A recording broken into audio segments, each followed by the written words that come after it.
Знаете, почему в сантехнике, электрике и HVAC в Штатах конкуренция намного ниже, чем в клининге или мувинге? Причина простая – высокий порог входа.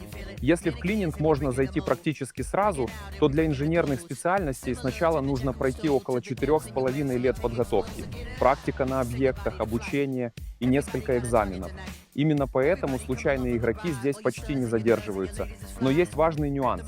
Лицензия защищает от дешевых конкурентов, а вот от финансового хаоса нет.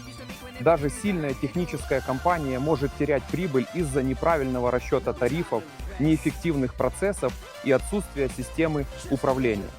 Настоящий рост начинается не с лицензии, а с правильно выстроенной архитектуры бизнеса.